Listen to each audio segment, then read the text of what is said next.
The mentor who saved my life died protecting voices the government tried to silence.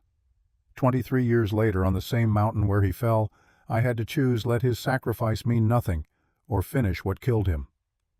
Metals screamed around me as Sterling's men closed in, 50 yards and counting. Titan sprawled against the torn aluminum, blood darkening the fur at his shoulder, each breath a wet rattle that sounded too much like goodbye. The last tape Marcus Wade held in shaking hands contained the voices of people whose names had been erased from maps, from records, from memory itself. 127 families reduced to static and desperation, crying out across 2 decades for someone to listen. The choice carved itself clean: destroy the vault so Richard Sterling couldn't bury it again, or broadcast everything and die trying. Titan's eyes found his. The same eyes that had watched David Chen place a service collar around a puppy's neck in 2001, the same trust that had never wavered through 15 years of Marcus running from every promise he'd ever made. Marcus pressed his forehead to cold steel, tasting copper and defeat. 90 seconds until they breached. 90 seconds to decide if staying meant anything when you'd spent a lifetime learning how to leave. His finger hovered over the transmit button. What secret was worth dying for twice? The answer waited in the static between heartbeats, in the space where ghosts kept better records than the living, in the moment before a man finally stopped running long enough to remember why he'd started. But that understanding lived 6 weeks in the past, buried under assumptions Marcus had mistaken for certainty. 6 weeks earlier, he thought he was just taking his grandson hiking. The house in Jackson Hole woke before the sun did. Marcus Wade's internal clock still ran on Navy time, despite a decade of trying to convince it otherwise. 500 hours translated to 5 a.m. in the civilian world he'd never quite mastered, even after all these years of pretending the transition had taken. Coffee grounds measured with the same precision he'd once applied to calculating blast radiuses. 3-level scoops, filtered water heated to exactly 195 degrees. The ritual mattered more than the caffeine. Structure imposed on chaos, order carved from the formless void of another day, stretching ahead with nothing to accomplish that actually mattered. Titan watched from his corner, German shepherd body still compact with muscle despite the gray creeping through his muzzle. 9 years old. Middle-aged in dog years, but his posture held the alertness of a younger animal training too deeply embedded to ever fully fade. He didn't beg for food or pace with impatience. He simply observed, cataloging variables the way he'd been taught when his job involved finding bombs before they found people. The morning news murmured from a radio older than most of the recruits Marcus had trained during his last deployment.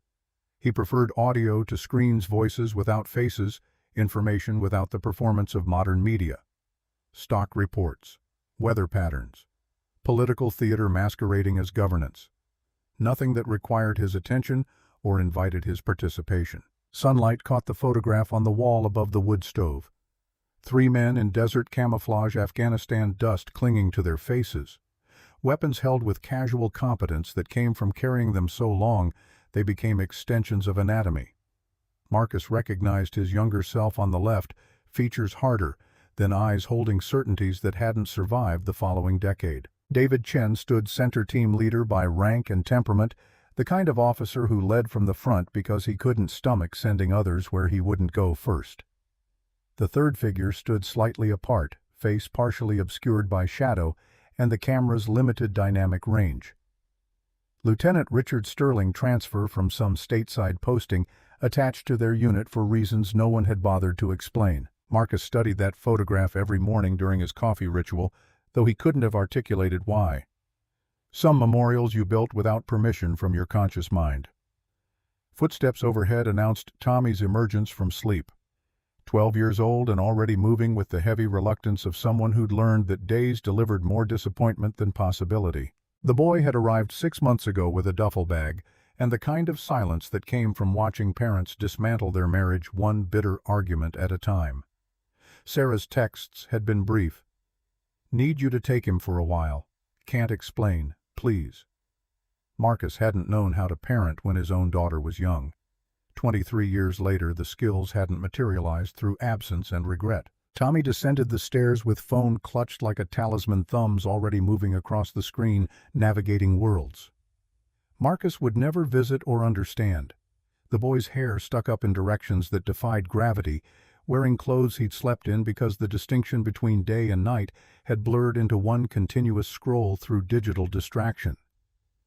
"Morning." The word came out flat acknowledgement without invitation. Tommy grunted something adjacent to language, eyes never leaving the screen. Marcus poured a second cup of coffee he knew wouldn't be accepted. The gesture mattered anyway. Routine offering connection even when connection wasn't wanted or returned. He set the mug on the counter where Tommy might notice it, then returned his attention to weather reports that predicted clear skies and temperatures climbing into the 50s. Good hiking weather, if he could find the words to suggest it without triggering the reflexive rejection that met most of his attempts at engagement. The boy excavated cereal from a cabinet, milk from the refrigerator, executed the assembly with mechanical efficiency, while his free hand maintained unbroken contact with the phone, multitasking in service of avoiding the present moment. Marcus recognized the tactic because he'd practiced variations of it for most of his adult life. "Your mom called last night." Tommy's shoulders tensed fractionally. The phone didn't lower. "She say anything important?" The question carried more weight than its casual delivery suggested. 6 months and the boy still waited for news that his exile had ended, that whatever had broken between his parents had been repaired, that normal life might resume its previous trajectory. "She's working on a story. Something about land rights and corporate fraud. Wanted to know if I remembered anyone named David Chen." Now the phone lowered. Tommy's eyes met his for the first time that morning, curiosity penetrating the defensive boredom he wore like armor. "Do you?" Marcus took longer than necessary to drink cold coffee, buying time to decide how much history belonged in a morning conversation with a grandson who barely knew him. "He was my team leader. Long time ago. Afghanistan, early 2000s. Good man. Best I ever served with." "What happened to him?" "Plane crash. 23 years ago this month, actually. Flying over the Tetons, something went wrong with the aircraft. They never found the body. Just wreckage scattered across terrain too remote for proper recovery."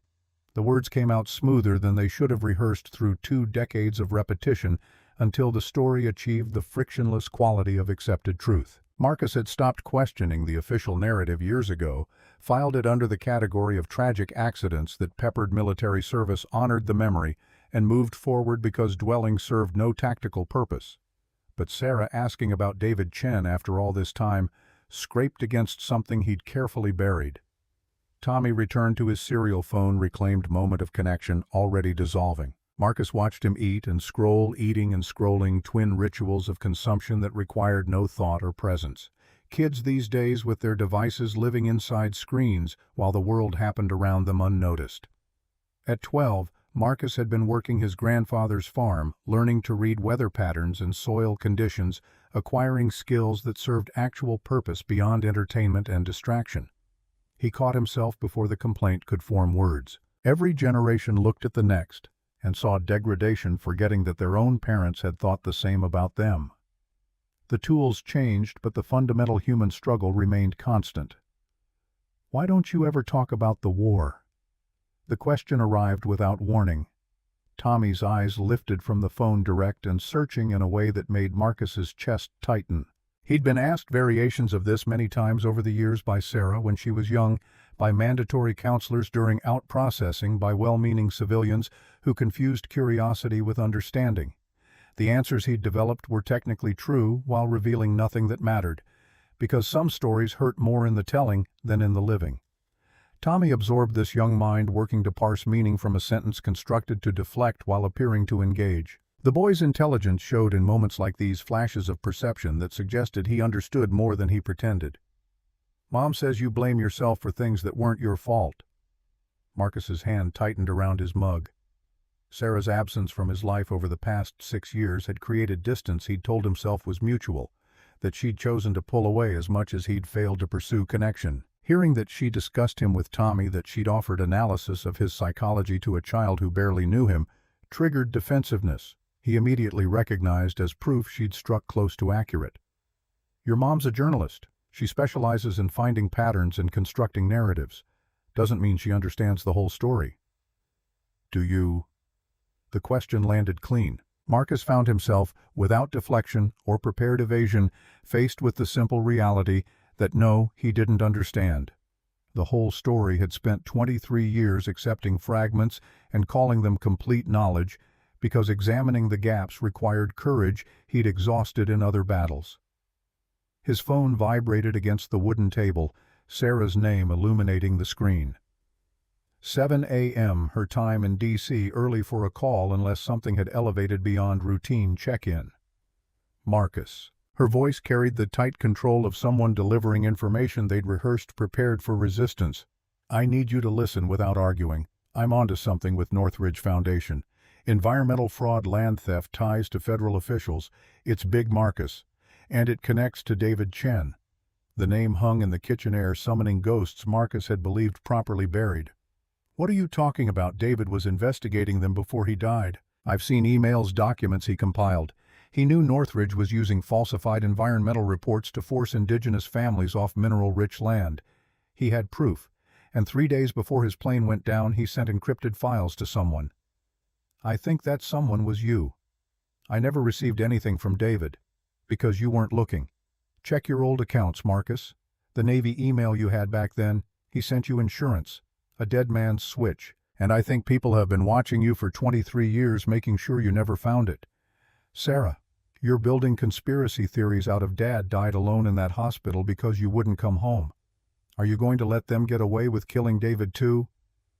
The accusation hit like small arms fire, close enough to feel the displacement of air. Marcus's father had passed 6 months ago, cancer consuming him over 18 months, while Marcus found reasons to stay away to avoid the bedside vigils and difficult conversations that came with watching a parent dissolve. Sarah had called 17 times during those final weeks. Marcus had answered twice, offered excuses that sounded hollow, even as he spoke them, promised to visit soon while knowing soon would never arrive in time. 3 weeks ago he'd stood at the grave, Tommy beside him, and felt nothing but the absence where grief should have lived. Sarah hadn't attended. She'd sent flowers and a card that said only, "You had time. You chose not to use it. Nobody killed David. It was an accident." Was it?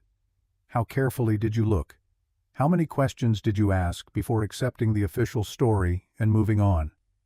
The line went silent, except for her breathing, waiting for answers Marcus didn't have. He'd requested the incident report, read through sparse details about mechanical failure and catastrophic loss of control, accepted the conclusion, because challenging it required believing in malice, where incompetence or bad luck provided simpler explanations. Occam's razor applied to tragedy. The simplest answer was usually correct. "I looked enough." "No. You looked until looking hurt, then you stopped. Like you always do." "I'm not stopping, Marcus. And if you had any of the courage David saw in you, you wouldn't either." She disconnected before he could respond. The phone went dark in his hand, leaving only his reflection in the black screen features, distorted and unfamiliar. Tommy had witnessed the entire exchange, serial forgotten phone finally set aside. The boy's expression held something Marcus couldn't quite categorize. Not judgment exactly. More like recognition, the way you might identify a trait in someone else that you'd already discovered in yourself. Are you going to help her? The question assumed heroism. Marcus had never possessed mistaking uniform and service record for character they didn't guarantee. "Your mother doesn't need my help. She's a better investigator than I ever was." "That's not what I asked." Tommy held his gaze, 12 years old, and already learning to see through the evasions adults deployed to avoid uncomfortable truths. Marcus wanted to explain that some fights were unwinnable, that tilting at institutional corruption was how journalists got themselves disappeared or discredited, that Sarah's righteous crusade would accomplish nothing except making her a target. He wanted to articulate the 1,000 small reasons why engaging with the past was tactically unsound, why the best course of action involved protecting the people still alive rather than avenging those already lost. Instead, he stood, collected dishes, busied himself with the small rituals of cleaning that provided escape from decisions that mattered. That night, while Tommy slept upstairs, Titan did something he hadn't done in 15 years. Marcus sat in the chair by the wood stove, reading without absorbing, trying to ignore the way Sarah's words had burrowed under his carefully maintained defenses. The radio murmured local news, budget disputes, road construction, the quotidian concerns of people whose biggest problems involved traffic patterns and property taxes. Titan rose from his corner with the careful deliberation of an animal whose body remembered injuries younger years had absorbed. He crossed the room, ears up, tail neutral, carrying something in his mouth with the gentle precision he'd been trained to apply to sensitive equipment that might explode if handled roughly. The service collar looked older than memory suggested. Nylon webbing faded from black to charcoal gray, metal buckle tarnished, but still functional name tape worn nearly illegible. Marcus recognized it anyway. David Chan had placed this collar on a 2-year-old German Shepherd 23 years ago, the day before his final flight, making Marcus promise to take care of the dog if anything happened. Marcus had kept that promise, the only one he'd managed not to break. Titan sat collar placed at Marcus's feet with ceremonial precision, then looked up with eyes that held something Marcus had learned to distrust in both animals and people: certainty. The dog knew something. Not in the way dogs sometimes exhibited uncanny awareness of their handlers' emotional states. This was different, specific, directed. Why now, boy? What changed? Titan's tail thumped once against hardwood, acknowledgement without explanation. The dog had carried this collar in his mouth twice before in Marcus's experience. Once when they'd first met, David handing over the leash and telling Marcus that Titan would keep him honest. Once at David's memorial service when they'd gathered without a body to bury, and Titan had refused to leave the grave marker until Marcus had finally sat beside him and admitted out loud that his friend was gone. Now a third time. An anniversary approaching maybe. Or something else. Something that transcended the boundaries between what dogs could know and what they shouldn't. Marcus picked up the collar, turned it in his hands, found the small pocket David had sewn into the lining, inside a key. Brass, unremarkable, the kind that opened safe deposit boxes or storage lockers. Marcus had discovered it years ago, tried it in every lock he could find, eventually dismissed it as a keepsake without referent, the kind of mystery that mattered less than the fact that David had considered it worth hiding. He held the key up to lamplight, watching how shadow and metal played together, remembering David's last words before that final flight. If something happens, take care of Titan. He knows things I couldn't tell you. At the time, Marcus had interpreted this as sentiment the way people spoke about their pets when trying to express affection without appearing soft. 23 years later, with his sister's accusations still echoing and a dog presenting evidence of purpose, Marcus couldn't decipher other interpretations suggested themselves. Sleep proved difficult. Marcus lay in bed cataloging reasons to dismiss everything: Sarah's conspiracy theories, Titan's behavior, his own growing suspicion that the past he'd carefully archived contained chapters he'd never actually read. Morning arrived before rest did, finding him hollow and restless, coffee tasting like obligation instead of comfort. Tommy appeared earlier than usual, dressed in actual day clothes, phone mercifully absent from his hands. "Can we go hiking?" The request landed so far outside expected behavior that Marcus briefly wondered if he was still asleep, dreaming variations of connection that waking life never provided. "Since when do you want to go hiking?" "Since Mom texted last night and said I should spend more time with you, that you need someone to make sure you don't spend all day avoiding things." The blunt honesty carried no malice, just the straightforward assessment of someone too young to have learned sophisticated deception. Marcus appreciated it the way he'd once appreciated when squad members told him his plans were tactically unsound, better to hear hard truths than comfortable lies. "Where do you want to go?" "Teton Range. You're always looking at it like it means something. Show me what you see." The mountain had carved itself into Marcus's peripheral vision over the years he'd lived here. Geological permanence that made human concerns feel appropriately insignificant. He'd hiked various trails, learned the terrain with the same methodical attention he'd once applied to foreign territories where knowledge meant survival. But he'd never taken Tommy, had never attempted to translate his relationship with wilderness into something shareable. The preparation became its own ritual. Marcus excavated gear from the closet where it lived between deployments into terrain that mattered, topographic maps printed on paper that wouldn't fail when batteries died, compass that had guided him through places he still couldn't name publicly. First aid kit assembled with the assumption that help might be hours away when seconds counted. Tommy watched with barely concealed skepticism. "Why don't you just use GPS? Technology fails. Skills don't." The words emerged with more force than Marcus intended, carrying decades of training that had beaten into him the principle that survival depended on capabilities you carried in your body and mind, not devices that could be dropped or drained or jammed. He softened his tone, tried to transform doctrine into teachable moment. GPS satellites require functioning infrastructure, clear signal-charged battery. If any of those fail, you're navigating blind unless you learned the old ways. Map and compass worked for your great-grandfather, your grandfather, me. They'll work for you too if you learn them.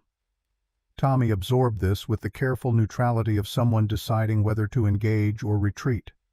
The boy picked up the compass, turned it in his hands, traced the cardinal points with one finger. "Will you teach me?" The question arrived quiet, tentative, an offering of trust Marcus recognized as fragile. He took the compass back, not roughly, but with the firmness of someone about to impart knowledge that mattered. First lesson: never trust a tool you don't understand. This needle points to magnetic north, not true north. The difference matters when you're trying to navigate precisely. See these degree markings. Each one represents. The explanation flowed easier than expected, technical details providing structure for interaction that emotional conversations made difficult. Tommy listened, asked clarifying questions that showed genuine interest rather than performative engagement. For 20 minutes they existed as teacher and student, grandfather and grandson, connected through the transfer of practical knowledge that transcended the complications of their relationship. The drive to the trailhead consumed another hour. Truck climbing switchbacks that offered expanding views of valley and peaks, wilderness that predated human presence and would outlast it. Marcus had chosen a route he knew well. Moderate difficulty, scenic without being dangerous. Tommy sat beside him, alternating between watching the landscape and sneaking glances at his phone, old habits competing with new intention. They parked at an access point where other vehicles clustered, weekend hikers seeking escape from whatever constrained their lives during working hours. Marcus distributed gear with practiced efficiency, water, snacks, emergency supplies weighted appropriately for a 12-year-old's carrying capacity. Tommy accepted the pack without complaint, adjusting straps the way Marcus showed him, learning through demonstration what words couldn't convey as effectively. Titan emerged from the truck bed with eagerness that erased years, nose already working, cataloging scents and sorting them into categories of relevant and irrelevant. The dog ranged ahead briefly, then returned, settling into position off Marcus's left knee, where he'd walked for most of his working life. The trail began gently switchbacking through pine forest that provided shade and shelter, earth soft with accumulated needles that muffled footsteps. Tommy struggled initially with the incline, breathing harder than the grade required, body unaccustomed to sustained physical effort. Marcus modulated their pace, teaching without lecturing. Watch where you step before you step. Look 2 or 3 paces ahead. Plan your route. Let your body execute. And breathing, count it out. 4 counts in, 4 counts out. Keeps your rhythm steady, prevents hyperventilation when the grade increases. Tommy tried it, stumbled at first, gradually found the pattern. Marcus watched, peripheral, remembering when instructors had taught him these same principles, how foreign they'd felt until practice transformed them into instinct. They climbed higher. Valley spread below town, reduced to geometry. Individual concerns microscopic from this elevation. Something about altitude provided perspective, reminded you that most problems were smaller than they appeared when you were standing inside them. The trail steepened. Tommy's questions came between breaths. Why do switchbacks exist instead of straight paths? How do you know if weather's changing? What happens if you get lost? Marcus answered, each grateful for concrete problems that admitted concrete solutions, unlike the emotional terrain they navigated at home, where every conversation mined for unexploded resentment. Titan ranged ahead, then stopped. Not fatigue, not curiosity about some animal scent. The dog sat straight-backed, ears forward, body broadcasting alert status that Marcus's nervous system recognized before his conscious mind processed the implications. Stay. The command emerged, automatic hand signal reinforcing verbal instruction. Tommy froze mid-step, confusion giving way to wariness as he registered Marcus's sudden tension. What's wrong? Marcus scanned tree-line, rocks, open slope ahead. Nothing moved. No birds took flight. No wind disturbed branches. The absence of normal sound created presence more unsettling than any explicit threat. Titan's posture hadn't changed. This was the stance he'd taken in Kandahar 3 seconds before an IED detonated. the stance that meant lives balanced on perception and decision, that the margin between safe and catastrophic was narrowing faster than you could articulate the danger. Marcus trusted that posture more than he trusted most doctrine. He approached slowly, every sense elevated, scanning for the thing that didn't belong. Granite faces caught afternoon sun, turning whole ridgeline into something that belonged on postcards instead of warning signs. But beneath the postcard beauty, something was wrong. Something Titan had detected before it became obvious to human awareness. Then Marcus heard it. Not with ears exactly, but with something older and deeper. A faint metallic vibration, almost like string pulled too tight and brushed by wind. Thin enough to dismiss as imagination, persistent enough to confirm Titan's judgment. Metal singing in the wind. A sound that didn't belong in nature. Marcus felt the past stir, restless and demanding. His hand dropped instinctively to his pocket fingers, finding the knife he carried more from habit than need. Combat awareness flooded back, unwelcome but familiar, transforming pleasant hike into tactical problem requiring assessment and response. Tommy had caught up, was starting to speak. Marcus raised one hand, commanding silence, eyes never leaving the fold in the mountain ahead where rock and shadow converged. Titan maintained his position, waiting for direction, trusting his handler to interpret what his senses had detected. Marcus took one cautious step forward. The sound came again, metallic hum carried on breeze, resonating with frequency that spoke of manufactured materials, not natural phenomena. Aircraft wreckage. Had to be. But what plane and how recently, and why had Titan reacted like they were approaching live ordnance instead of old debris? They moved together. Marcus and Titan, decades of partnership guiding them through terrain that grew increasingly unstable. Tommy followed at distance. Marcus indicated with hand signals, the boy smart enough to recognize when questions could wait, and obedience mattered more than understanding. The wreckage revealed itself gradually, metal flashing in sunlight, jagged aluminum torn open like a wound that had never healed.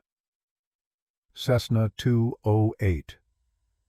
Caravan. Marcus identified automatically the kind of aircraft used for cargo transport and short-range passenger service. It lay broken across the slope, nose buried deep into rock face, fuselage split nearly in half, tail section jutting out over empty space.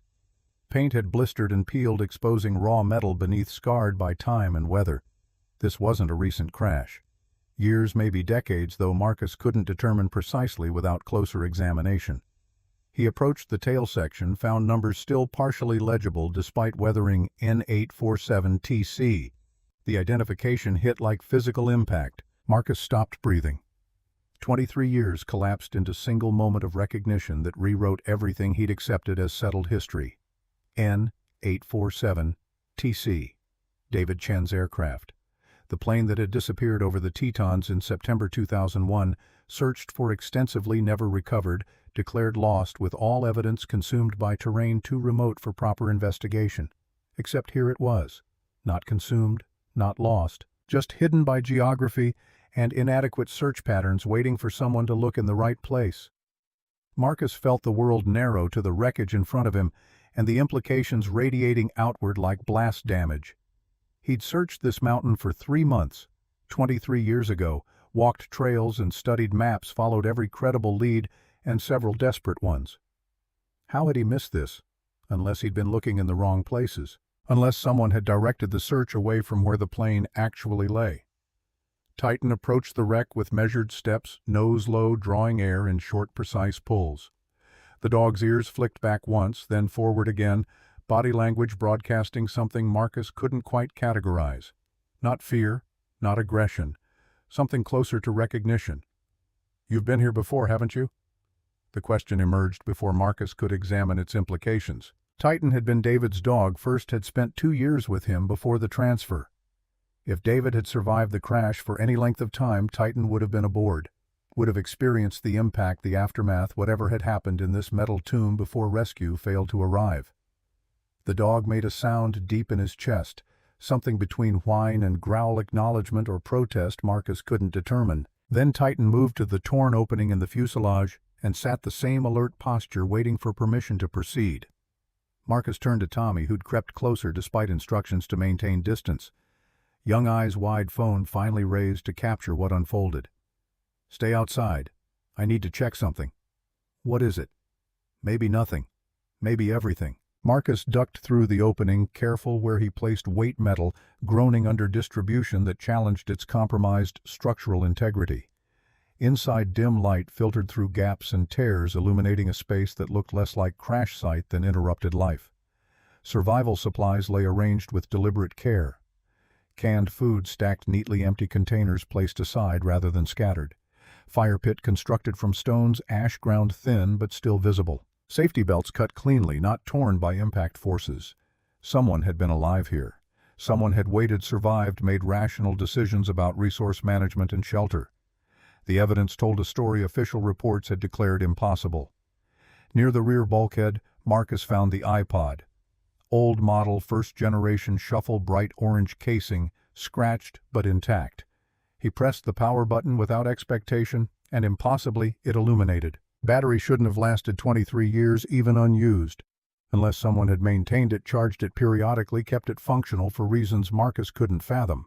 He pulled earbuds from his pocket, connected them, pressed play. Creedence Clearwater Revival. Fortunate Son. The opening guitar riff transported him instantly to Afghanistan, 2001.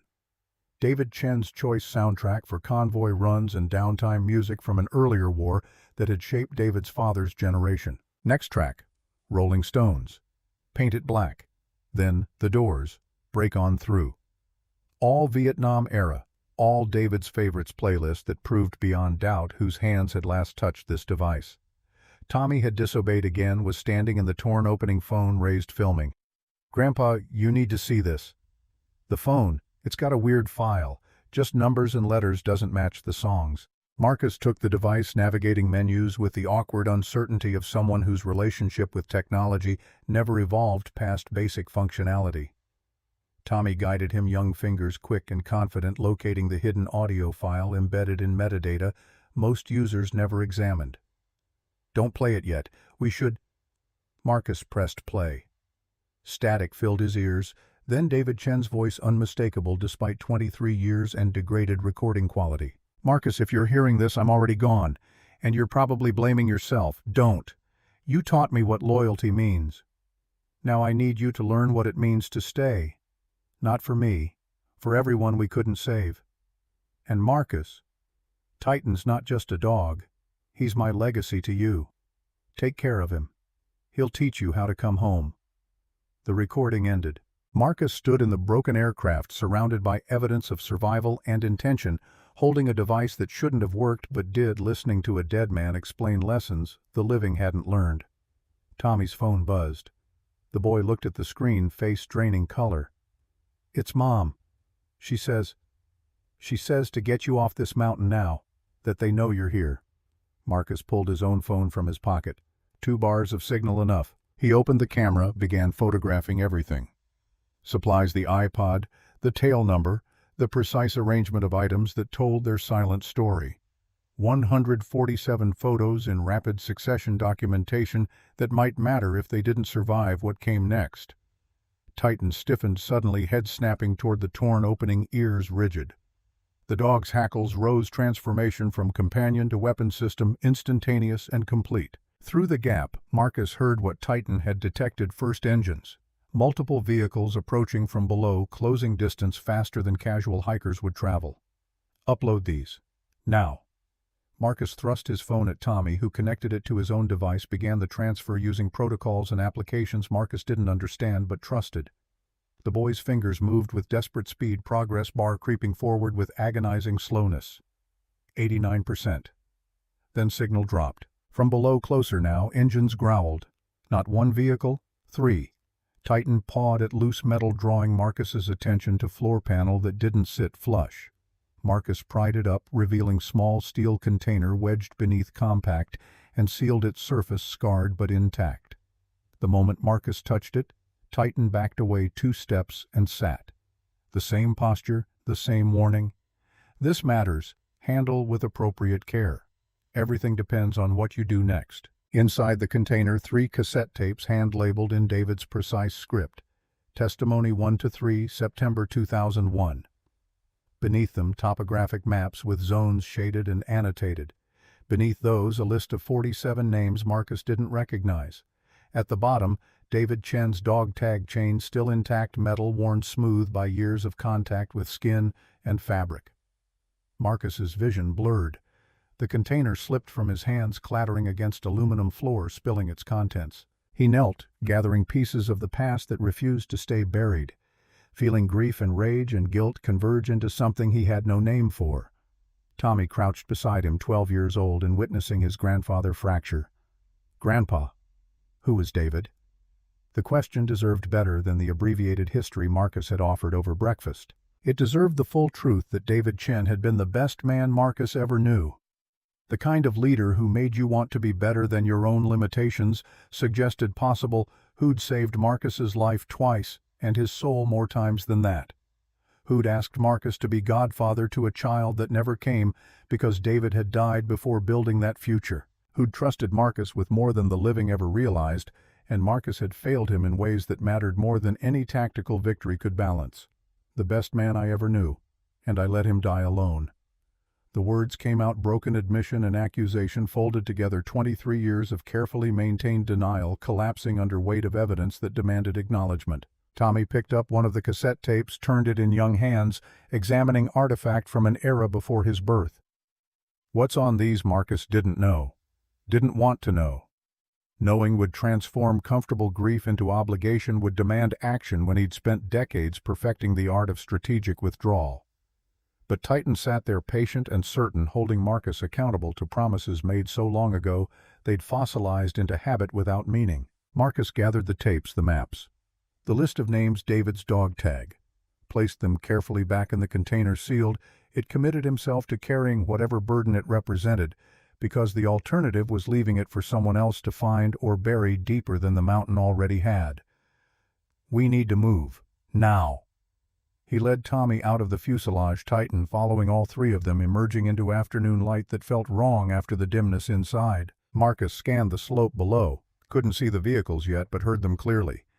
Diesel engines laboring up terrain not designed for motorized access. They started down a different route, using the terrain for cover, moving with urgency that fell short of panic. Marcus's mind raced through tactical assessments. 3 vehicles meant at least 6 people, probably more armed, certainly motivated by factors he couldn't determine until he knew what information David had died protecting. Tommy kept pace better than expected, adrenaline compensating for inexperienced young legs driven by fear translating into speed. Titan ranged ahead and behind, alternating positions, scanning for threats with training that decades of civilian life hadn't erased. Marcus's phone vibrated. He risked glancing at the screen, Sarah calling. He answered without breaking stride. Where are you, Teton Range? We found it.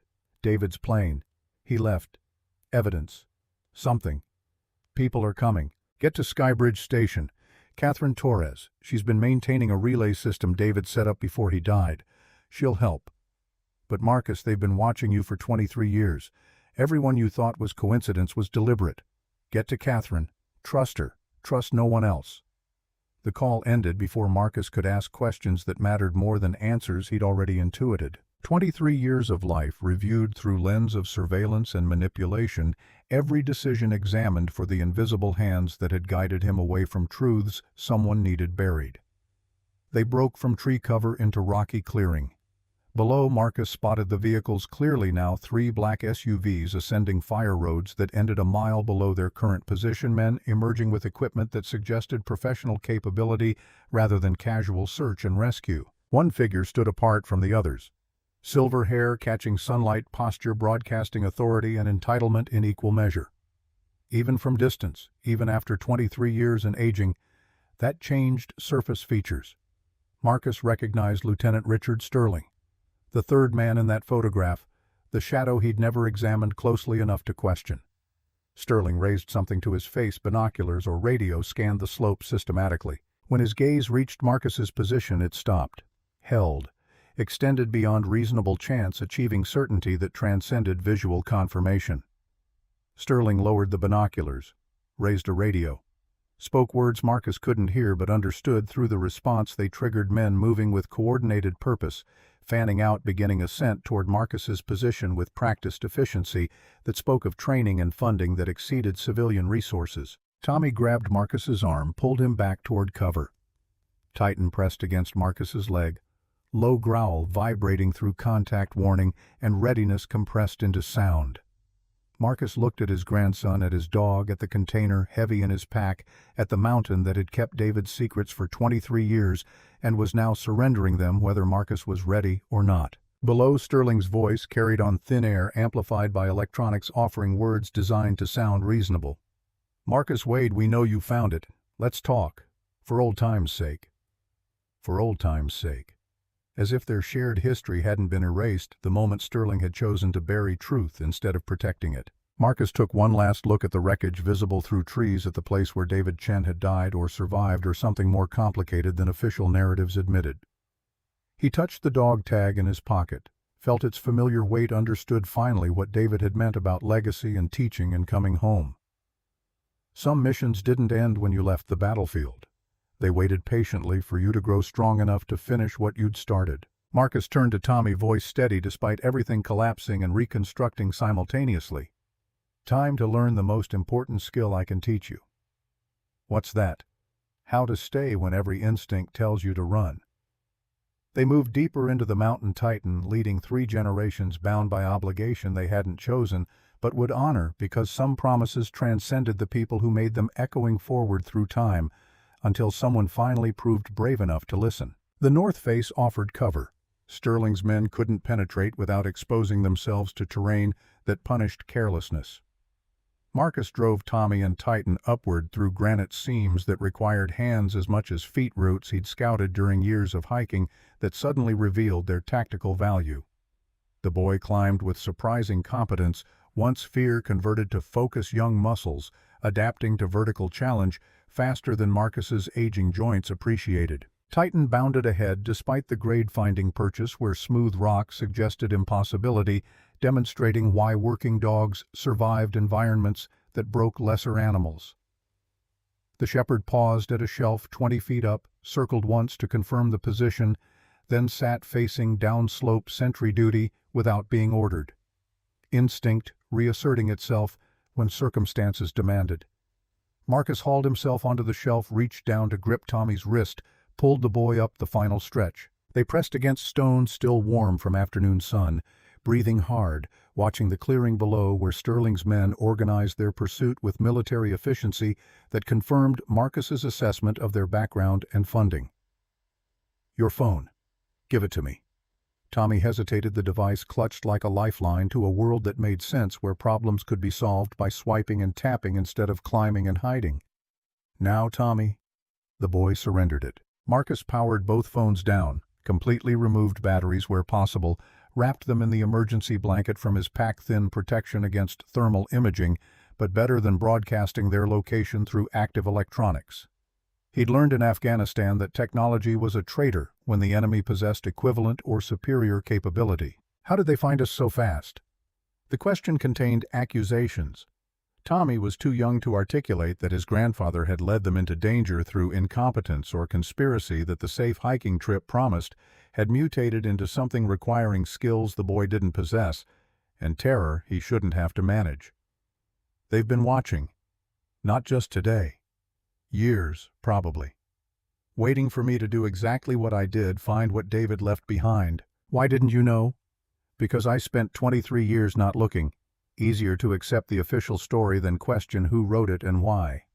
Marcus scanned the slope, identifying 3 possible routes to higher ground, assessing each for advantages and exposure. Sterling's men were spreading out, establishing a perimeter that would tighten, systematically sweeping terrain with the patience of people who knew their targets couldn't outrun a coordinated search. A distant buzz drew Marcus's attention skyward. The drone appeared small against clouds, quadcopter design he recognized from military applications, camera housing visible even at this distance. Not commercial recreation equipment.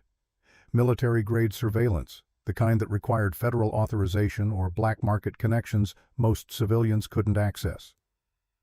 "Get under the overhang. Stay flat." Tommy scrambled into the shallow cave formed by centuries of erosion, pressing himself against rock, making his body small. Titan followed, understanding predator-prey dynamics that transcended species become invisible or become target. Marcus remained exposed long enough to mark the drone's pattern, calculating its search grid and the operator's likely position. Whoever was flying it possessed training methodical coverage that left minimal gaps, patience suggesting they could maintain surveillance indefinitely. He withdrew into shadow as the drone's path brought it overhead rotors, creating downdraft that stirred dust from stone surfaces. The camera housing rotated, seeking thermal signatures that shade an emergency blanket might or might not conceal. Marcus counted seconds, estimating hover time, judging whether they'd been acquired. The drone moved on, continuing its grid pattern, apparently satisfied this position held nothing worth investigating. Marcus released breath he hadn't realized he was holding, aware that survival had narrowed to margins measured in body heat and luck. "We can't stay here. They'll sweep back through, tighten the pattern until they find us." "Where do we go?" "Skybridge Station. 2 miles northeast, elevation gain of 800 feet. We can make it in 90 minutes if we move fast." "What's there?" "Someone who's been expecting this day for 23 years.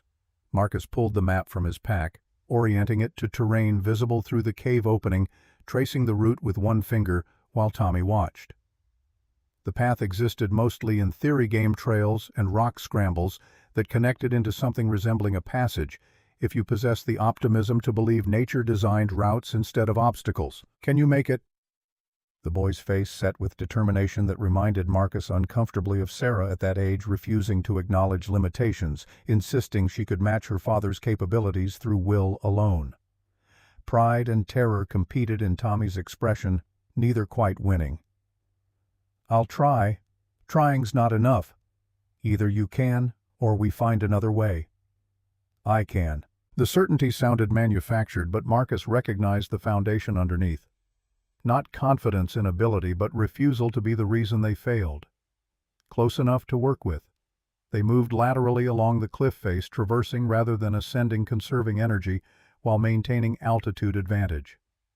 Titan led again, nose working overtime, cataloging scents that provided intelligence Marcus's inferior senses couldn't gather. The dog paused periodically, head cocked, sorting sounds from the valley below. Engines, idling.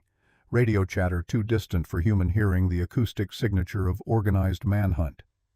The sun angled toward the western peaks, shadows lengthening, temperature beginning its evening descent. Marcus felt the cold through his jacket, anticipated worse, as darkness approached and elevation worked against them. September in the Tetons delivered pleasant days and punishing nights, the kind of environment that killed unprepared hikers with efficient indifference. Tommy stumbled, caught himself on an outcrop, breathing ragged with effort and altitude. The boy's inexperience showed in how he fought the mountain instead of working with it, spending energy to resist what couldn't be resisted instead of adapting to terrain's demands. Stop fighting it. The mountain doesn't care about your plans. Learn its rhythm, match it, let it carry you. That doesn't make sense. It will when you stop trying to force it. The boy adjusted his approach, moving with less aggression and more attention, finding the flow Marcus had tried to articulate. Progress smoothed breathing, steadied small victory in the accumulation of knowledge that might keep him alive. They crested a ridge that revealed the valley spreading below, Jackson Hole's lights beginning to glow as dusk approached, civilization existing in comfortable ignorance of the violence unfolding in the wilderness above. Marcus envied those people briefly, their biggest concerns involving dinner plans and entertainment choices, lives structured around the assumption that safety was guaranteed and justice functioned. Then he remembered that comfort was predicated on other people's suffering, that 127 families had been displaced so corporations could extract wealth from land they'd stolen, that the system those valley lights represented had murdered David Chen and spent 23 years making sure the truth stayed buried. Envy transformed into obligation.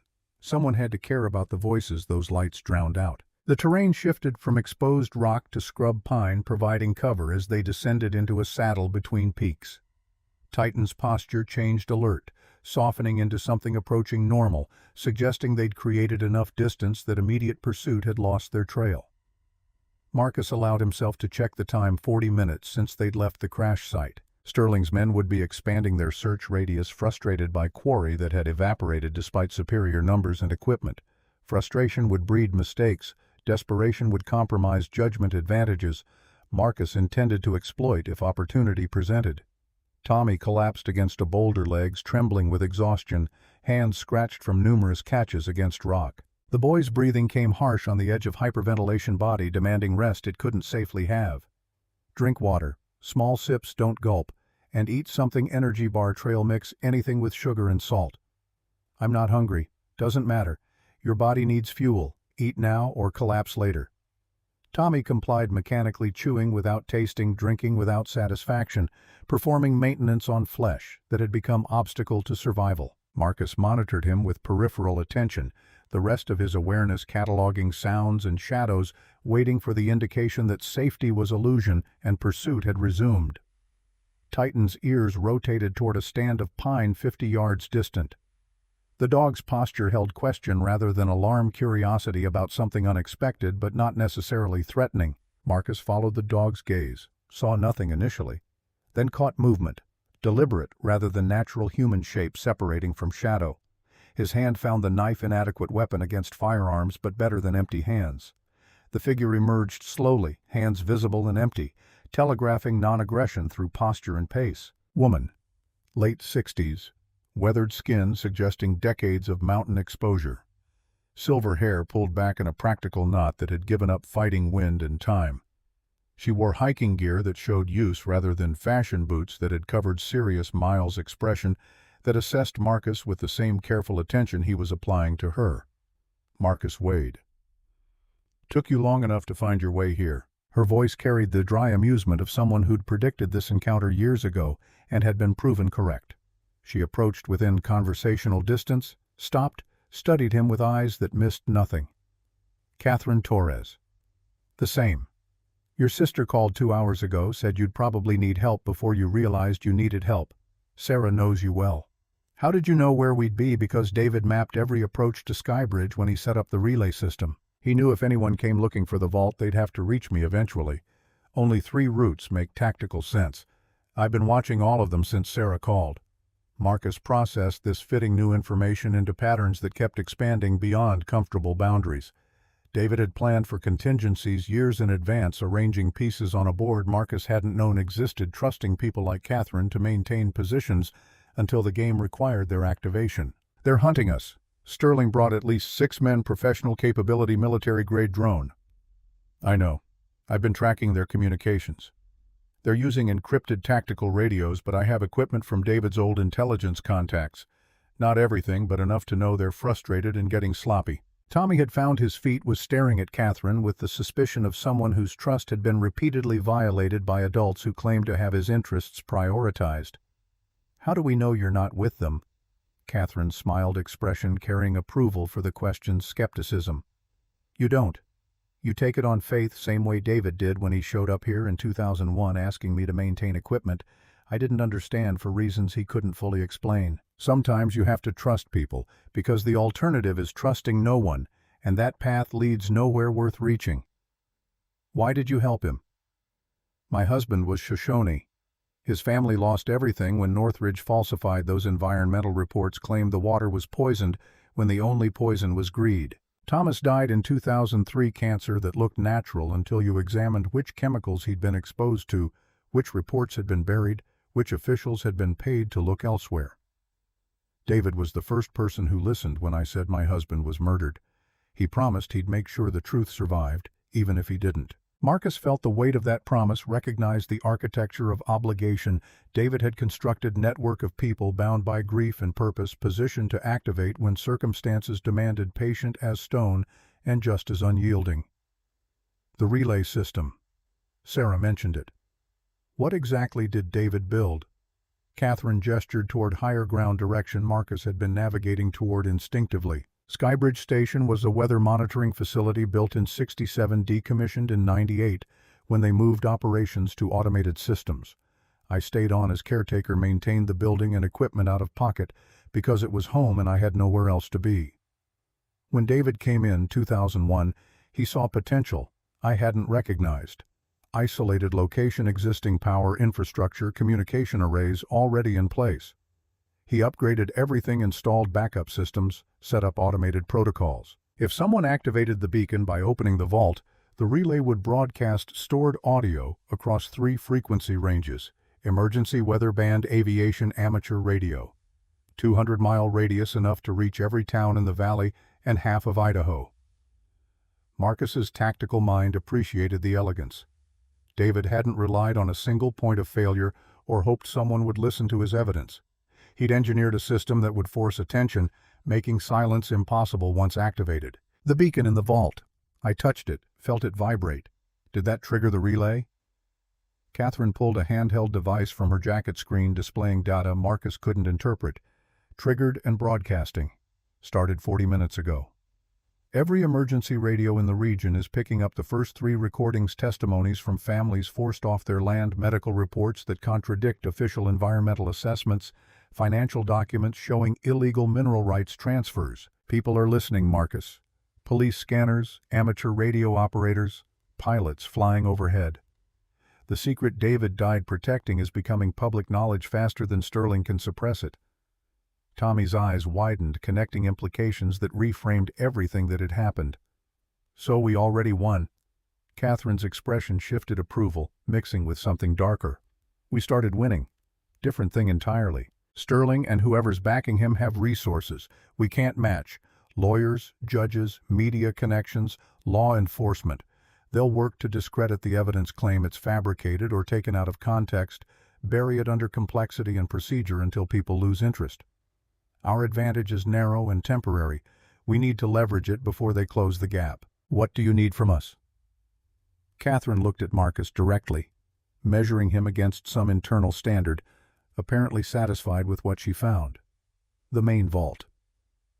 David left 2 caches, the small container you found in the plane designed to be discovered, and the Echo Vault itself still hidden in the fuselage containing the comprehensive evidence.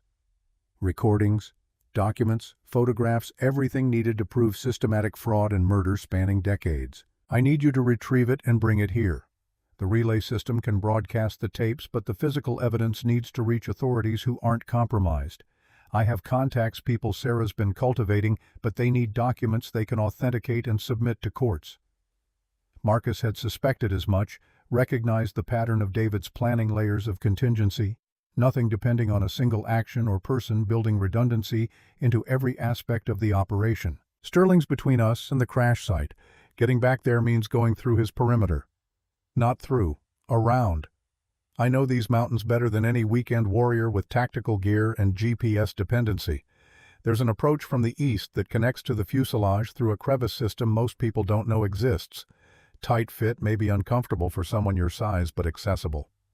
How long? 2 hours there, 2 back, assuming you don't run into complications. We always run into complications. Catherine's smile held grim acknowledgement. Then plan for 4 hours and hope for 3. Titan had been patient during this exchange, but now moved to Catherine, sniffing her extended hand with the thorough investigation of an animal encountering someone familiar but not recently seen. The dog's tail began a slow wag, tension draining from his posture in a way Marcus had rarely witnessed. Titan didn't trust easily or quickly. His wariness was earned through experience that taught caution. You know each other. Catherine stroked Titan's head with the confidence of someone who understood working dogs. David brought him here twice before the final trip. Wanted Titan familiar with the route and location, trained to lead someone here if David couldn't. He spent hours working with this dog, teaching him to recognize specific markers, rewarding him for correct navigation. Your dog knows the way to Skybridge better than you do. Marcus absorbed this revelation, another example of David's foresight planning that accounted for his own death and arranged for mission continuation without him. The man had understood his life was forfeit. The moment he chose to protect evidence over orders, had accepted that price, and worked to ensure the sacrifice achieved purpose. Tommy needs rest and food, and warmth, temperatures dropping, he's not equipped for overnight exposure. Catherine nodded, already moving upslope. Station's got generator power, heat supplies. He'll be safe there while we retrieve the vault. You didn't think I'd let you go alone. David trusted me to maintain the relay for 23 years. I've earned the right to see this through. They climbed in darkness, flashlights deemed too risky, trusting Titan's navigation and Catherine's knowledge of terrain she'd walked for 4 decades. The dog moved with confidence, now pace quickening as familiar landmarks registered, leading them toward destination that held meaning in whatever neural pathways connected scent and place and purpose. Skybridge Station materialized from shadow concrete structure built to withstand mountain weather, windows, small and reinforced communications antenna rising from the roof like skeletal fingers testing wind. Catherine produced keys, unlocked. The heavy door led them into interior that smelled of old coffee and ozone and the peculiar staleness of spaces designed for function over comfort. She activated lights, revealing equipment that ranged from vintage to modern computers, mixed with analog gauges, satellite displays beside manual plotting tables, the accumulated technology of 60 years of weather monitoring compressed into a single room. Tommy gravitated toward the computers, young hands already reaching for keyboards, native comfort with technology asserting itself. Can I? Yes. But don't touch the relay controls. Everything else is fair game. There's food in the cabinet, canned soup, crackers, nothing fancy but edible. Heat water on the hot plate, eat, rest. Your grandfather and I have work to do. The boy accepted this with relief. Marcus recognized permission to stop being brave, authorization to let adults handle adult problems, retreat into childhood's borrowed safety. Tommy found soup, began the ritual of preparation, shoulders relaxing incrementally as immediate danger receded. Marcus moved to the relay equipment, studying displays that showed signal strength and broadcast range, confirmation that Catherine's description was accurate. Every emergency frequency within 200 miles was receiving David's recordings, unstoppable distribution that couldn't be recalled or suppressed. How many recordings total? 15. David interviewed families over 3 months, documented their stories with permission, collected medical records and financial statements that proved systematic fraud. Each tape is 40 to 60 minutes, voices explaining what was done to them, why they believed the official narrative, what they lost when they realized the truth too late. The first 3 are broadcasting on loop. The rest are stored here, backed up on drives David maintained, ready to release if the initial recordings don't generate sufficient response. Marcus did the calculation. 15 recordings at roughly 50 minutes each meant over 12 hours of testimony. Evidence too extensive to ignore or dismiss, voices too numerous to silence individually. Sterling's going to come here eventually. Once he realizes we're not at the crash site, this becomes the logical destination. I know. That's why you need to retrieve the vault quickly, before he reorganizes his forces and figures out where we went. Catherine handed Marcus a topographic map marked with route highlights, David's handwriting annotating distances and hazards, another artifact of planning that had anticipated this exact situation. The eastern approach starts here, follows a creek bed for half a mile, then ascends through a crevice system that opens into a chamber directly below the fuselage. You'll need rope to climb the final section, but it's sheltered from observation, impossible to detect unless you know it exists. How did David find this? He didn't. I showed him. I used to hike these mountains with Thomas before he got sick.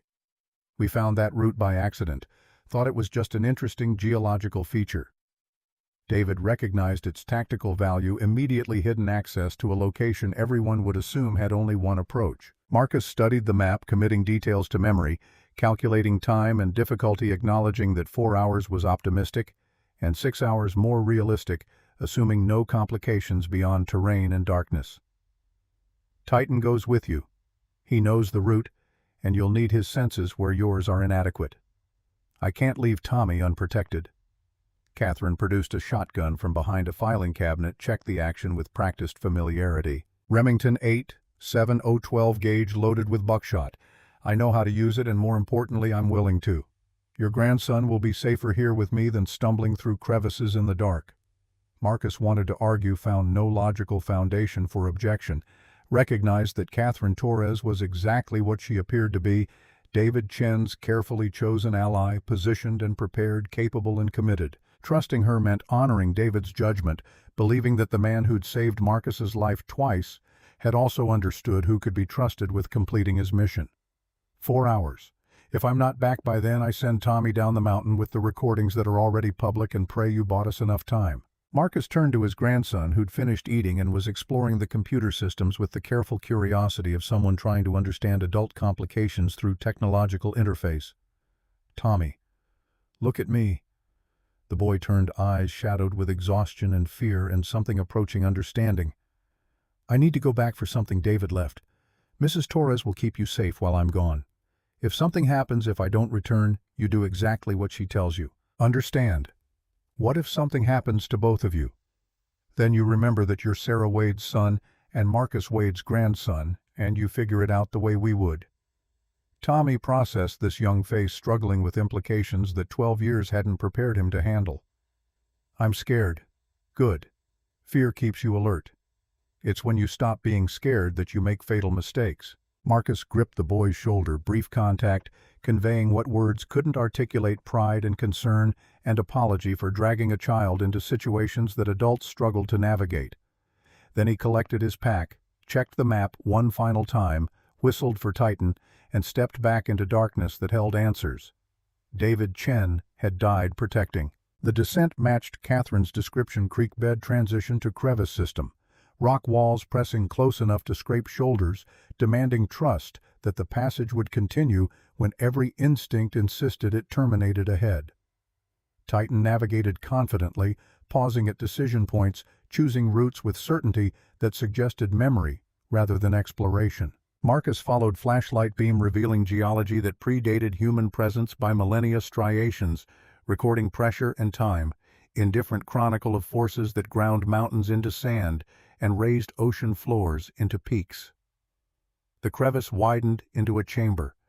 Catherine hadn't mentioned natural amphitheater formed by ancient collapse floor scattered with debris from centuries of erosion. Marcus paused to check his bearing, confirming they were tracking correctly toward the crash site's coordinates. Movement from above froze him mid-step. Not animal, wrong cadence, too measured.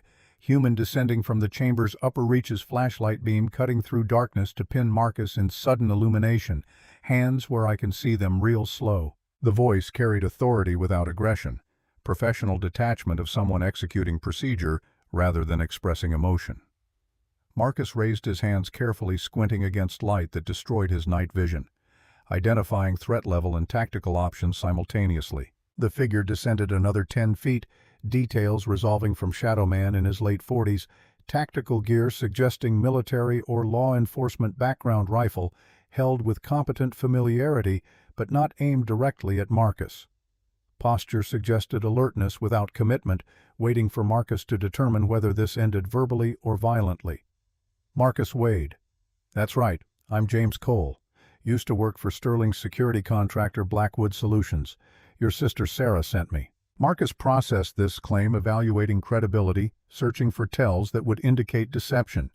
The name matched Sarah's investigation notes the contractor Catherine had mentioned, but words were cheap and verification was impossible in darkness underground with armed stranger claiming alliance. Prove it. Cole lowered his rifle, reached slowly for his pocket, produced a phone, unlocked it, displayed a text message thread. Sarah's number. Marcus recognized it. Recent messages confirming Cole's defection, providing authentication codes that would be difficult to fabricate under these circumstances. Sarah's been cultivating contacts inside Blackwood for 6 months, building insurance against exactly this scenario. I was her best asset until Sterling activated me for this operation. When I realized he was hunting you, I made a choice. Why help us? Because I watched Sterling order a Shoshone activist's car sabotaged in 2018, made it look like brake failure, single vehicle accident that killed a grandmother and her 2 grandchildren. I didn't understand what I was part of until it was too late to prevent. Been looking for a way out ever since. Cole's voice carried conviction. Marcus wanted to believe exhaustion that suggested genuine moral conflict, but trust was expensive and verification took time they didn't possess. What are you doing here? Same thing you were retrieving the Echo Vault before Sterling figures out where it is. Difference is, I know his deployment patterns, communication protocols, how he thinks tactically. You go up there alone, you're walking into a trap he's already setting. You take me along, your odds improve significantly. Or you lead me into an ambush and collect whatever Sterling's paying for my delivery. Cole's laugh held bitter acknowledgement. If I wanted to do that, I'd have shot you already and radioed for extraction. I'm here because Sarah Wade convinced me that some lines shouldn't be crossed and I crossed too many already. This is my chance to uncross one. Marcus studied him, weighing risk against potential advantage, remembering David's principle that perfect information was fantasy and decisions got made with whatever intelligence you could gather in available time. Titan hadn't growled or shown aggression, positive indicator, but not conclusive. The dog could be fooled, same as humans. Training didn't confer supernatural judgment. You're armed. I'm not. That shifts power dynamics favorably for betrayal. Cole considered this, then performed action that surprised Marcus, ejected his rifle's magazine, cleared the chamber, handed both magazine and rifle to Marcus. Now you're armed and I'm not. Power dynamics shifted. Happy. Marcus accepted the weapon, felt its weight and balance, confirmed it was loaded and functional, appreciated the gesture's symbolic value while recognizing guns could be reclaimed faster than trust could be rebuilt. What's Sterling's current deployment? 4 men watching the main approach to the crash site, 2 more on patrol circuits. Sterling himself coordinating from a command post he established near the trailhead. Drones back at base. Recharging battery life on those things is terrible. 90 minutes max. We have a window while it's down. And his plan, if we don't return to the crash site, expand search radius, eventually figure out Skybridge Station is the most logical destination, move assets there. He's got reinforcements coming, another 8 men from Blackwood, ETA 3 hours. Once they arrive, he'll have enough personnel to cover every approach and wait us out. Marcus processed the tactical picture, recognized the compression of available options, accepted that Cole's information was probably accurate based on how it aligned with observed behavior. Catherine said, "There's a route that opens into a chamber below the fuselage." There is. I helped David survey it back in 2001. He didn't trust many people, but he trusted me before I proved I didn't deserve it. Been trying to earn that trust back posthumously ever since. The admission carried weight, self-awareness, suggesting Cole understood exactly what he'd sacrificed and what rehabilitation might cost. Lead the way. They climbed together, Cole navigating without visible uncertainty, apparently familiar with route despite 2 decades since last traversal. Titan followed, divided attention between both men, ready to intervene if Cole's trustworthiness proved illusory. The passage tightened, required crawling through sections where rock pressed close enough to restrict breathing, darkness, absolute in spaces where flashlight beams revealed only immediate surfaces. Marcus fought claustrophobia, reminded himself this was temporary discomfort, not permanent entombment, that the passage would open eventually because Catherine had confirmed its accessibility. His phone vibrated. Impossible, no signal should penetrate this deep. He checked the screen, text message from Sarah, somehow delivered despite geological barriers. Tommy told me everything. Cole's legitimate. Sterling's ex-wife is my source. She wants him destroyed more than we do. Trust James. And Marcus finishing this won't bring David back, but it might let you finally come home. The message terminated before Marcus could respond, signal vanishing as mysteriously as it had appeared, leaving only confirmation and challenge in equal measure. Cole glanced back, noted Marcus's expression. Your sister's persistent.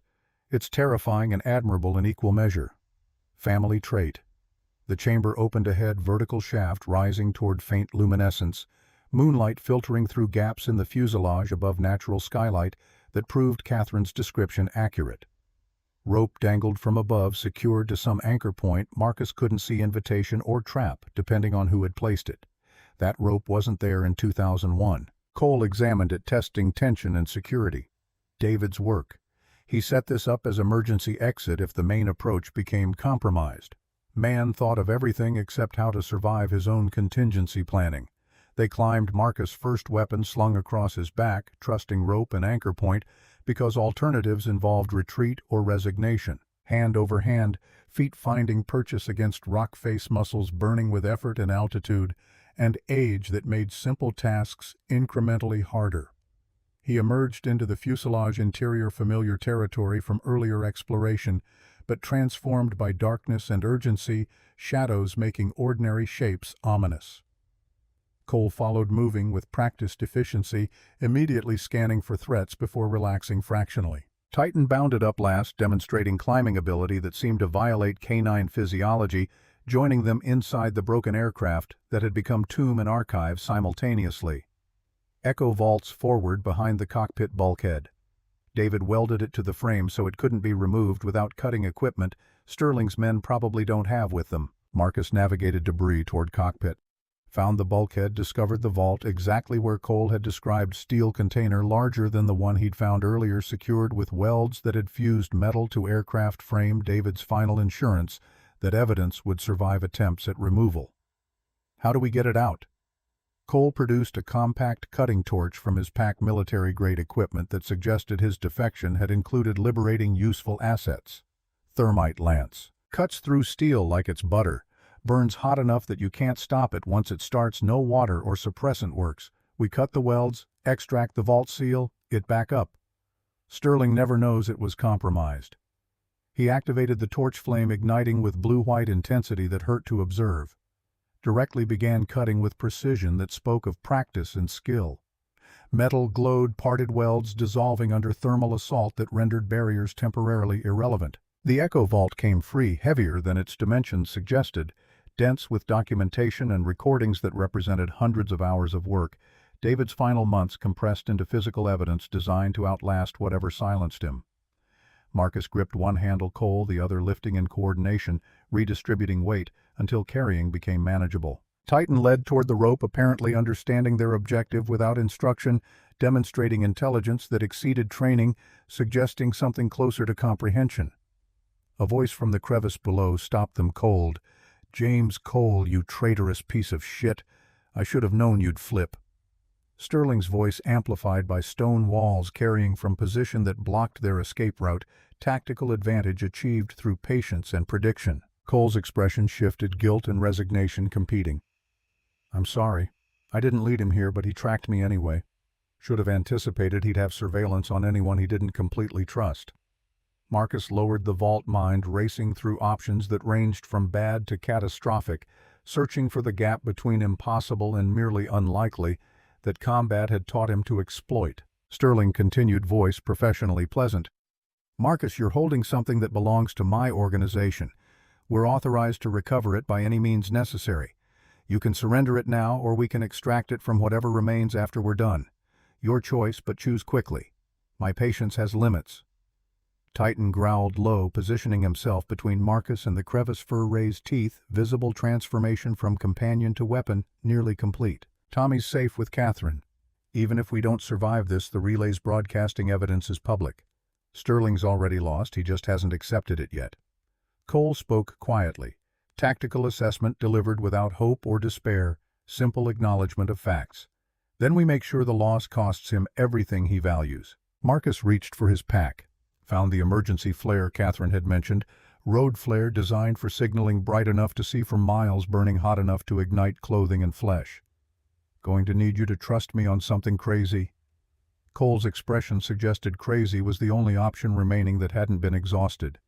At this point, crazy's the most reasonable choice available. Marcus ignited the flare, bright magnesium flame flooding the fuselage with white light that destroyed night vision and created shadows that danced like living things. Then he threw it down the crevice toward Sterling's position, following immediately with the only words that mattered: "If you want it, come take it." The flare tumbled through darkness, phosphorescent trail marking its descent, white-hot magnesium converting the crevice into temporary daylight that stripped away shadow and concealment both. Marcus heard Sterling's curse, scrambling sounds as men retreated from chemical flame that burned at 3,600 degrees, hot enough to melt flesh and blind anyone foolish enough to stare directly. Cole moved instantly, shouldering his end of the vault, understanding the window would close faster than caution allowed. Alternate exit north face. Move now while they're recovering. They hauled the vault toward a fissure Marcus had dismissed as too narrow during earlier exploration. Discovered it widened beyond the initial constriction, opened into a natural chimney that ascended toward night air and freedom. Titan squeezed through, first German shepherd body compressing in ways that seemed anatomically impossible, demonstrating why working dogs succeeded where larger animals failed. Marcus pushed the vault ahead, metal scraping against stone, progress measured in inches rather than feet.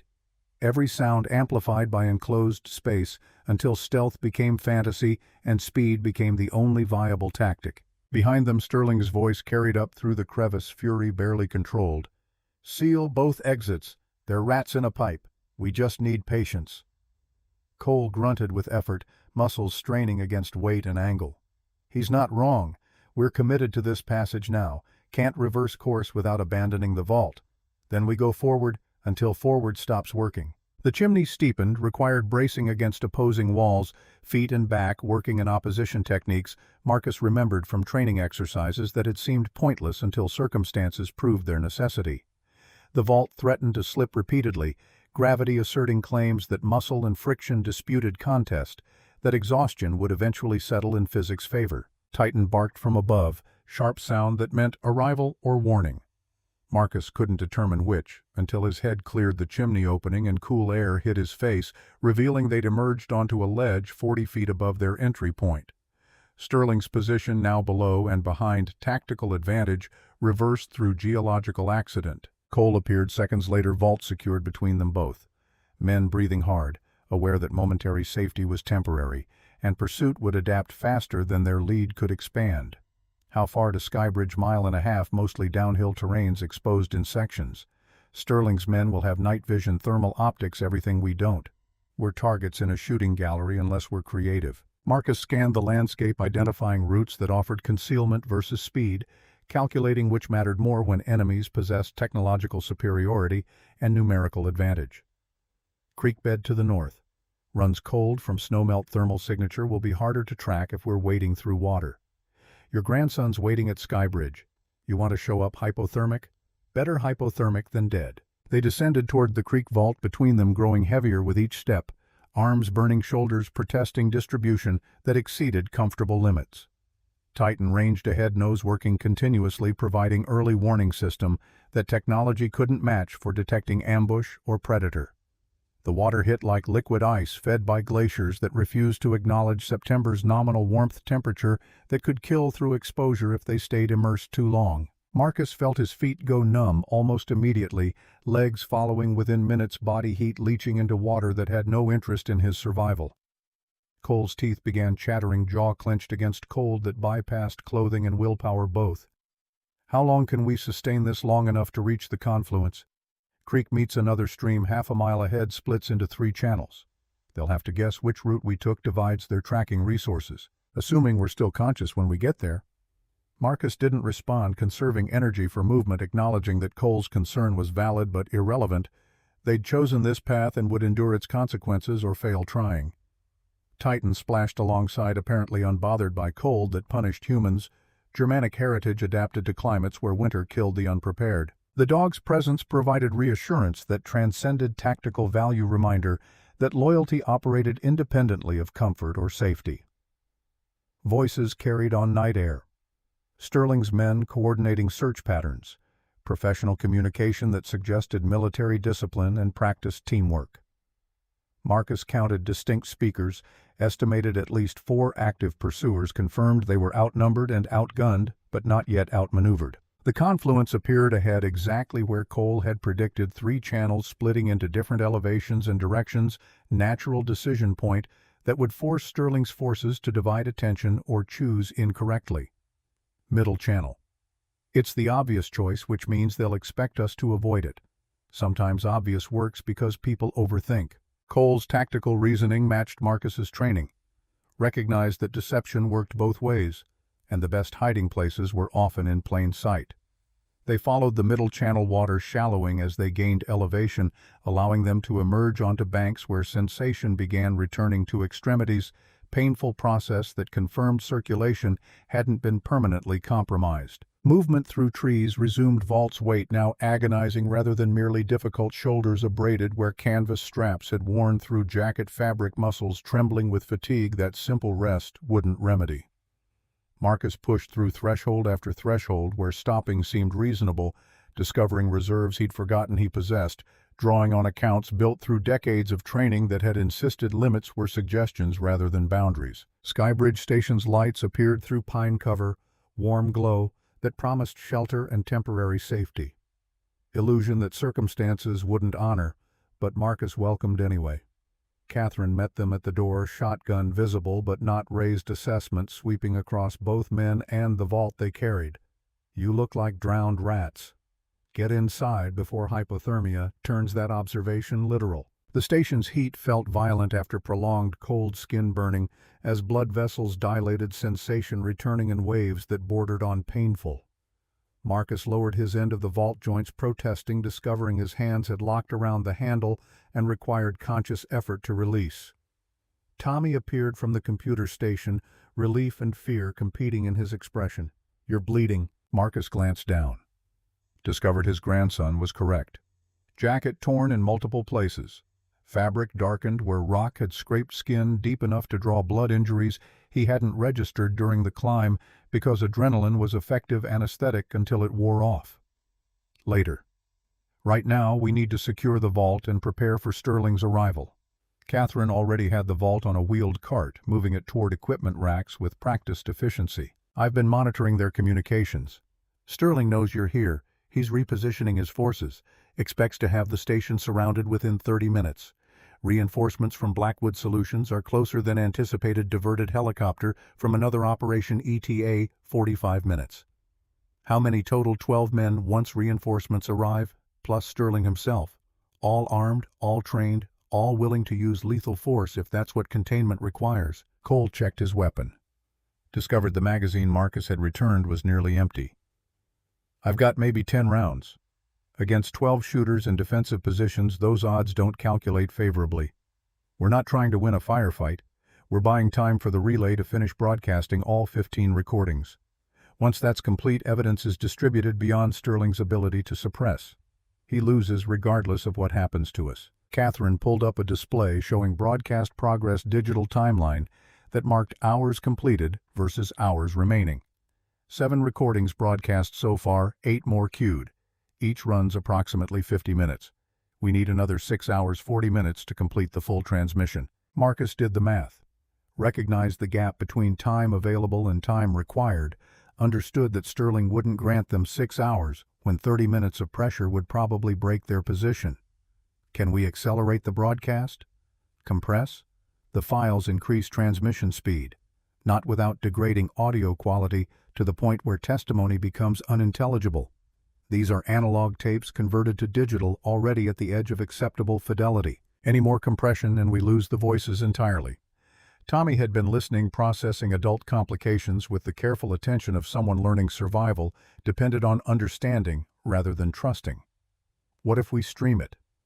Upload to multiple platforms simultaneously: YouTube, social media, file-sharing sites.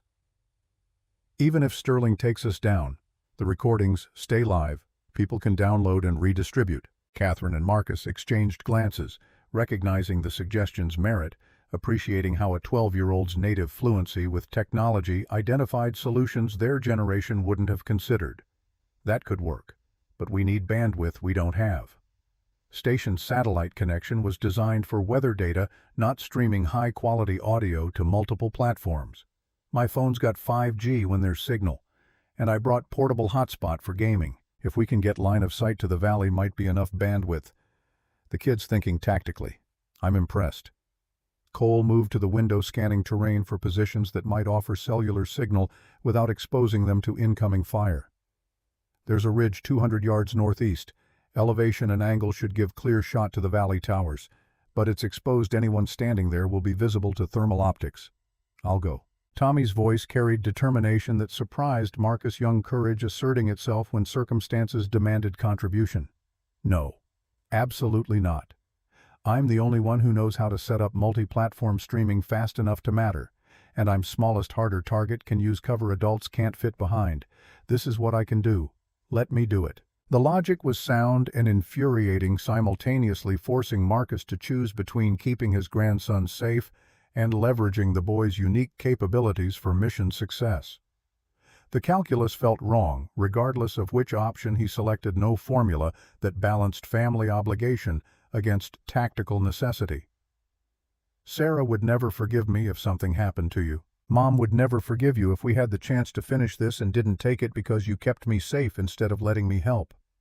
Tommy's expression held defiance and understanding, both recognition that protection sometimes meant allowing risk rather than preventing it, that love occasionally demanded trust over control. Catherine handed Tommy a Kevlar vest from a storage locker sized for adults, but better than nothing. You go, you wear this. And you take Titan. He'll alert if anyone approaches, give you time to get flat and invisible. Marcus wanted to argue, found only surrender to circumstances that had stopped asking permission hours ago. He helped Tommy into the vest-adjusted straps that couldn't properly fit a 12-year-old frame, transforming his grandson into a child soldier, fighting battles that belonged to previous generations. You set up the stream, you come straight back. No heroics, no risks beyond what's absolutely necessary. Understand? Tommy nodded, young face set with resolve that looked disturbingly familiar. Marcus had seen that expression in mirrors before deployments: determination, masking fear, acceptance of necessity, overriding survival instinct. The boy gathered equipment, phone and hotspot and cables, creating a portable broadcasting station that weighed maybe 5 pounds, total technology that would have required a van full of gear during Marcus's early service. Titan followed Tommy to the door, positioned himself at the boy's side, ready to guard and guide simultaneously. They disappeared into darkness, young boy and aging dog, leaving Marcus hollow with dread that had nothing to do with tactical considerations and everything to do with the terror of watching family venture into danger while he remained behind. Cole touched his shoulder, brief contact that conveyed understanding. He'll be fine. Kid's got good instincts, and that dog will die before letting harm reach him. That's what I'm afraid of. Catherine returned to the relay equipment, made adjustments Marcus didn't understand, preparing systems for the increased load Tommy's streaming plan would create. Once he's live, everything changes. We stop being people. Sterling can disappear quietly. We become a public incident he has to manage through official channels. Killing us stops being a viable option when thousands of people are watching. Unless he doesn't care about witnesses. Unless whoever's backing him is powerful enough to spin murder into justified response. Catherine's expression suggested she'd considered this possibility extensively. That's why we've been documenting everything. Every conversation with Sterling, every tactical decision, every threat. Sarah's been building a timeline, establishing pattern of behavior that can't be explained as legitimate law enforcement or corporate security. We're not just fighting Sterling. We're fighting the narrative he'll construct after we're gone. Marcus moved to the vault, began extracting documents and recordings, organizing evidence into categories that would support prosecution: financial fraud, environmental crimes, murder disguised as natural death. Each piece told a fragment of a larger story, voices and numbers combining into testimony that demanded accountability. One folder contained photographs he hadn't examined closely before, images of families displaced from land they'd occupied for generations, homes demolished, children crying as parents signed documents they couldn't properly read. The photographs dated from 1998 through 2002, chronicling systematic destruction spread across 4 years of bureaucratic violence. Another folder held medical records. Dozens of cases where Shoshone residents developed cancers consistent with heavy metal exposure, deaths attributed to natural causes without investigation into environmental factors that might have contributed. The correlation was obvious once someone bothered to look, pattern too consistent to dismiss as coincidence. David had bothered to look, had recognized what everyone else had ignored or hidden, had committed himself to documenting injustice that authorities had endorsed through indifference or complicity. And it had killed him for that choice. Marcus found the legal contracts, pages of dense text that essentially transferred mineral rights from indigenous families to Northridge Foundation, consideration listed as environmental remediation and relocation assistance, valued at sums that seemed generous until you compared them to the estimated deposits underneath, billions in uranium and rare earth elements exchanged for thousands in temporary housing and fabricated environmental reports. The signatures included officials Marcus recognized from contemporary news. Senator Patricia Voss during her time as Interior Department Deputy Secretary, District Court Judge Raymond Marks before his elevation to federal bench, names that carried weight and authority. People who'd built careers on foundations that included systematic theft from populations too small and dispersed to mount effective resistance. Catherine pointed to one signature that appeared on multiple contracts: Margaret Clark. She was an assistant U.S. attorney back then, handling environmental enforcement for this district. Every fraudulent report that came through her office got rubber-stamped, every complaint got dismissed, every attempt at legal challenge got buried in procedural requirements designed to exhaust resources before cases reached actual adjudication. She's Deputy Attorney General, now second highest law enforcement position in the country. No wonder Sterling had federal resources at his disposal. The conspiracy reached higher than Marcus had imagined, included people who'd spent 23 years ascending to positions where they could better protect secrets their younger selves had helped create. Tommy's voice crackled through the radio Catherine had given him, excited and breathless. "I'm in position. Signal's good, 5 bars, upload speed testing at 40 megabits. Starting the streams now, YouTube, TikTok, Instagram, Facebook, Twitter Spaces, even old-school file torrents for redundancy. Give me 10 minutes and we'll be live everywhere that matters. Copy. Stay low, stay alert. Titan gives you any warning you flatten immediately." "Roger that, Grandpa. Hey, this is kinda cool. Like being part of history instead of just reading about it." The observation carried innocence that circumstances had already begun stripping away childhood perspective that believed history was something that happened to other people in different times, not recognizing that history was simply the present tense viewed from sufficient distance. Marcus checked his watch. 22 minutes since Catherine had announced Sterling's approach. 8 minutes until the projected timeline completed, margin narrowing faster than preparation allowed. Cole positioned himself at a window offering sightlines to likely approaches. Rifle ready despite limited ammunition. Body language. Broadcasting readiness, despite impossible odds. When they come, they'll likely use flashbangs. Try to disorient us before entry. These old weather stations were built solid concrete walls, reinforced doors. Should buy us a few minutes if we can hold the entry points. And when they breach, we make them regret the tactical decision while Tommy's stream reaches enough people that shutting it down becomes impossible. Catherine opened another storage locker, revealed weapons. Marcus hadn't expected 2 AR-15 rifles, ammunition sufficient for sustained engagement body armor that looked military-grade rather than civilian purchase. David left these. Said if the day came when the relay activated, people would try to stop it by force. He wanted us prepared to answer force with equivalent response. Marcus accepted 1 rifle, checked the action, confirmed it was clean and functional. Appreciated David's foresight while hating the necessity that had prompted it. He'd spent 10 years away from weapons, convincing himself that civilian life meant leaving violence behind, discovering now that violence had simply been waiting for circumstances that required its resumption. The radio crackled, Tommy's voice higher and faster. "Streams are live. Already got 3,000 viewers across platforms, numbers climbing fast. Comments are going crazy. People recognize names from the testimonies, local residents confirming stories, journalists asking for interviews." "Grandpa, this is working."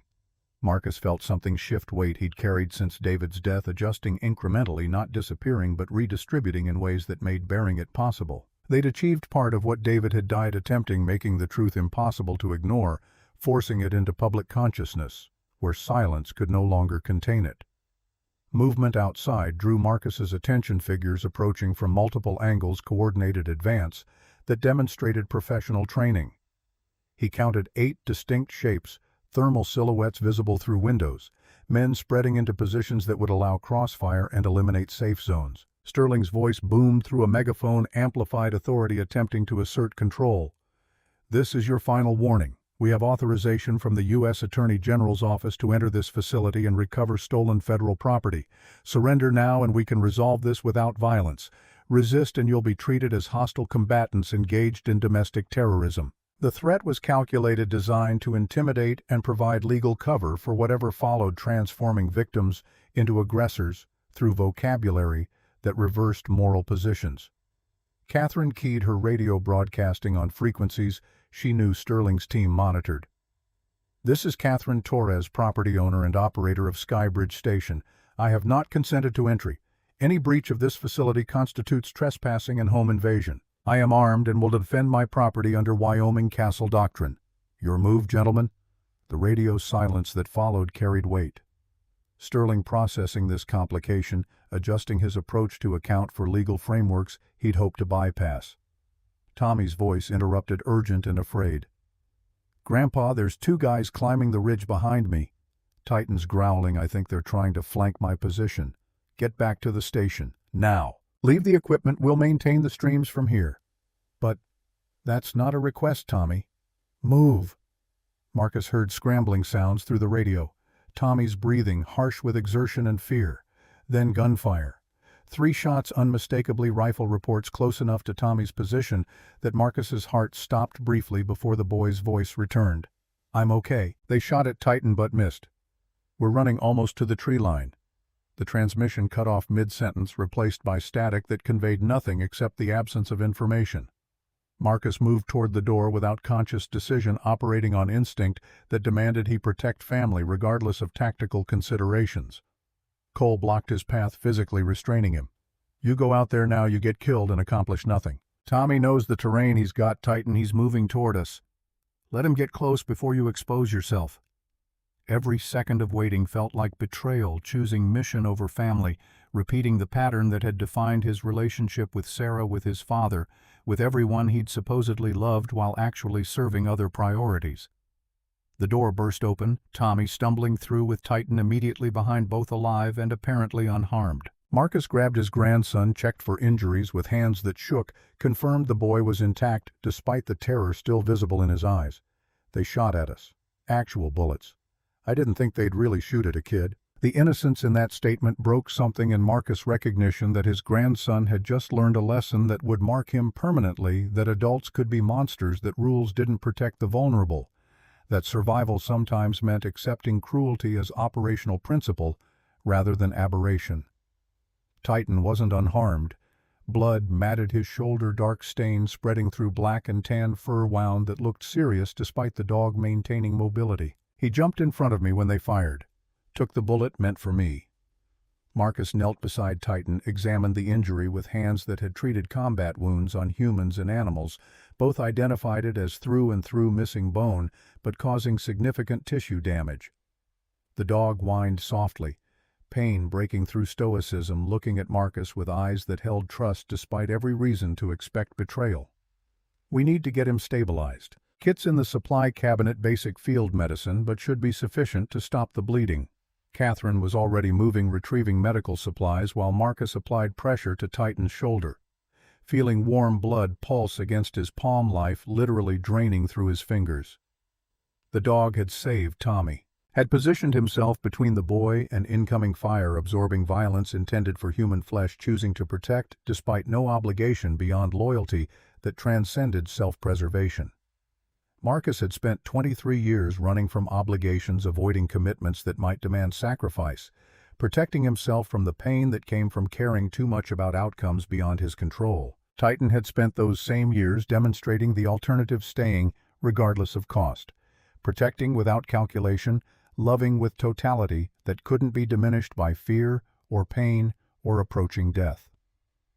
Cole maintained watch while Marcus worked, hands moving through procedures. Muscle memory had retained cleaning wound and packing it with gauze and wrapping it with pressure sufficient to slow bleeding without cutting circulation. Titan endured this with remarkable patience, occasional whimper, the only indication of discomfort that must have been excruciating. Tommy watched with young face containing too much understanding, childhood, dissolving in real time, replaced by knowledge that wars got fought by people with families who loved them, that heroism often looked like ordinary creatures doing extraordinary things because circumstances demanded it. "He's going to be okay, right?" Marcus wanted to offer certainty, found only honest assessment that acknowledged variables beyond his control. "If we can get him to a veterinarian within a few hours, probably yes. If we're stuck here much longer, the odds deteriorate. Then we need to finish this fast." The boy's logic was merciless and correct, reducing complex moral questions to simple tactical equations, accepting that some objectives required sacrificing others, that perfect outcomes existed only in fantasy where choices didn't force impossible selections. Sterling's voice returned, patience, exhausted threat, escalating. "You have 3 minutes to open this door and surrender all materials. After that, we're coming in, and whatever happens is on you." Catherine checked her watch, consulted the broadcast timeline. "We're at 9 recordings complete, 6 remaining. Another 5 hours to full transmission. Tommy's streams are reaching 80,000 viewers now, growing exponentially. We've achieved critical mass, stories spreading faster than they can suppress it, but we still need the physical evidence. Streaming audio creates awareness, but prosecuting cases requires documents courts will accept. We have to hold long enough for people Sarah's contacted to arrive and take custody. Who's coming?"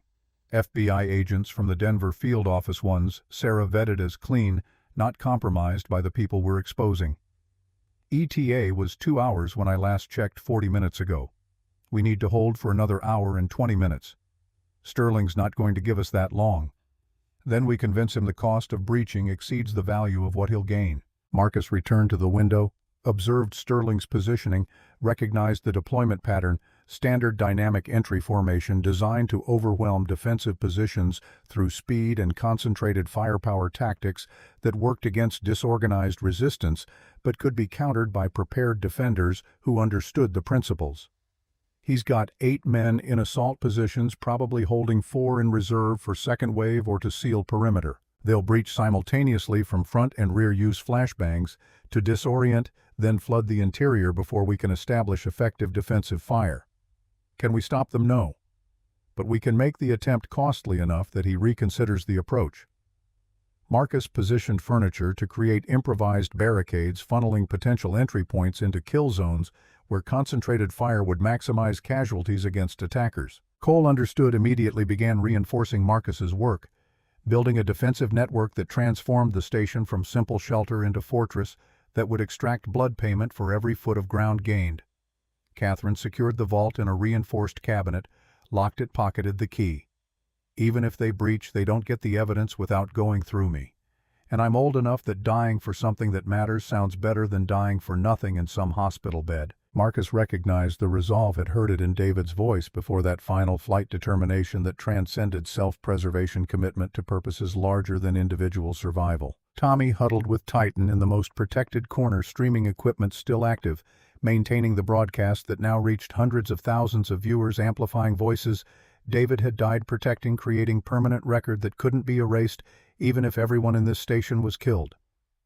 The 3-minute deadline expired. Sterling allowed an additional 30 seconds final opportunity for capitulation. Then Marcus heard the unmistakable sound of breaching charges being positioned. Small explosive devices designed to blow doors off hinges, creating entry points through spectacular violence. Everyone down. Cover your ears. The charges detonated simultaneously.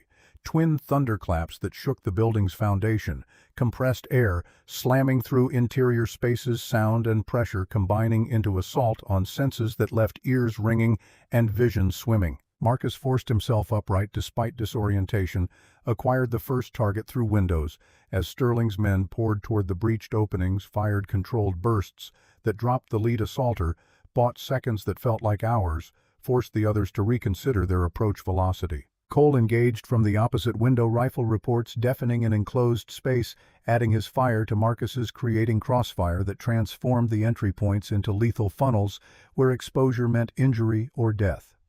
2 more assaulters fell, Sterling's men adapting, using smoke grenades to obscure sightlines, making targeting require guesswork instead of precision.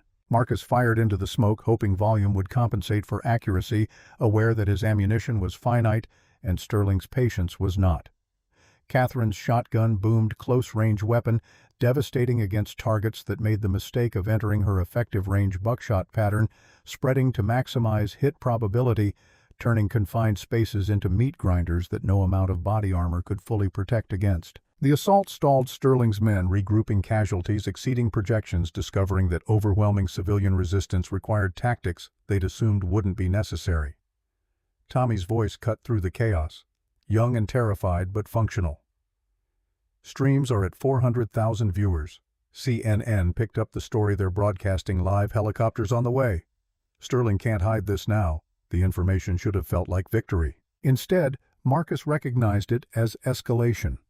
Sterling could no longer retreat quietly, had committed to a course that required absolute success or absolute destruction, no middle ground where he preserved any option except total suppression of everyone who knew the truth. Which meant Sterling would stop treating this as containment and start treating it as elimination. The helicopter Tommy had mentioned arrived faster than expected, searchlight cutting through darkness, illuminating the station and surrounding terrain, camera undoubtedly recording everything for broadcast to audiences measuring in millions now. Sterling's radio transmission crackled through speakers Catherine had patched into their system. This changes nothing. I have authorization from the highest levels. That authorization supersedes media attention or public opinion. Stand down or accept the consequences.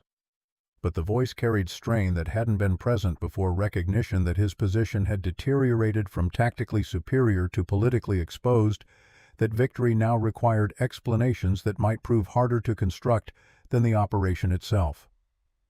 Marcus checked his ammunition, 2 magazines remaining, 60 rounds total, enough for sustained engagement but not extended siege. Cole's situation was worse, single magazine with maybe 20 rounds, desperate economy that made every shot count double. Tommy's equipment began displaying incoming messages, texts and emails, flooding his phone faster than he could track. CNN wants interview. New York Times requesting documents. A CLU offering legal support. Indigenous rights organizations mobilizing. FBI confirms agents en route. The truth was metastasizing, spreading through networks Sterling couldn't control, reaching people he couldn't threaten or bribe, creating distributed awareness that couldn't be suppressed without revealing the very conspiracy being denied. David had engineered this outcome 23 years ago, understanding that information wanted to be free, that truth possessed momentum, that eventually overcame friction, that secrets required constant energy to maintain and would collapse the moment that energy was interrupted. They'd interrupted it, violently, desperately, at cost that hadn't finished accumulating but interrupted nonetheless. Sterling's forces regrouped for second assault, this time with different tactics. No frontal charges, just suppressive fire, maintaining pressure, waiting for defenders' ammunition to exhaust patience, asserting itself now that shock tactics had failed.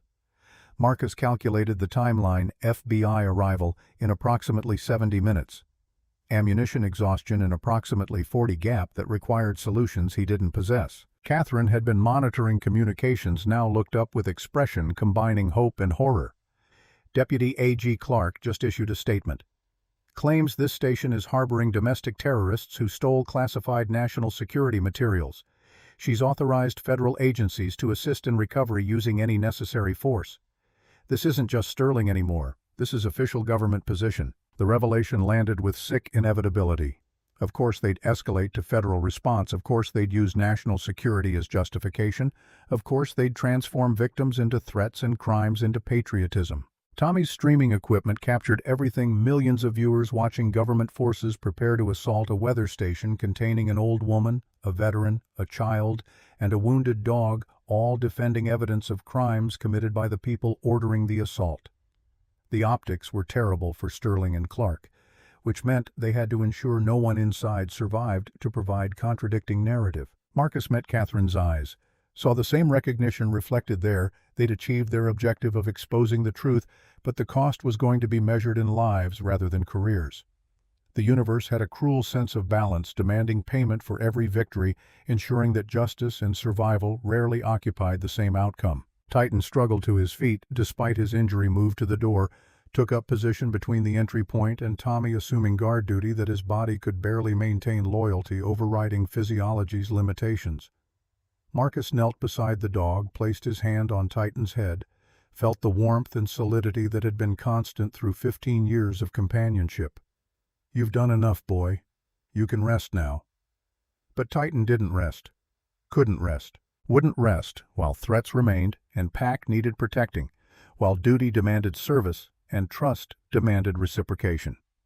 The dog looked at Marcus with eyes that held everything David Chen had tried to teach, that staying mattered more than surviving, that loyalty was measured in presence, not victory, that some battles were worth fighting, even when winning was impossible. Marcus had spent 23 years learning that lesson the hard way, through absence and regret and accumulated failures that taught through negative example. Titan had known it from the beginning, encoded in genetics and training, and something beyond both: wisdom that didn't require words or justification or proof. The wisdom that said when you love something you stay regardless of the cost, because staying is how love proves itself real. Marcus stood, returned to his position, checked his rifle one final time, accepted that the next hour would determine whether David's sacrifice had meaning or whether power would reassert itself and bury truth deeper than before. Tommy maintained the stream's young voice, narrating events for millions of viewers, creating record that would outlast whatever happened next, ensuring that if they died, at least the dying would be witnessed and remembered, and perhaps avenged by people who understood that justice required examples willing to pay its price. Sterling's forces prepared for final assault. Professional killers, doing professional killing following orders from people whose names carried weight in places where weight determined outcomes. And Marcus Wade, Navy SEAL, retired. Father failed, and friend betrayed, and man who'd spent decades running from every hard choice finally stopped running and chose to stay.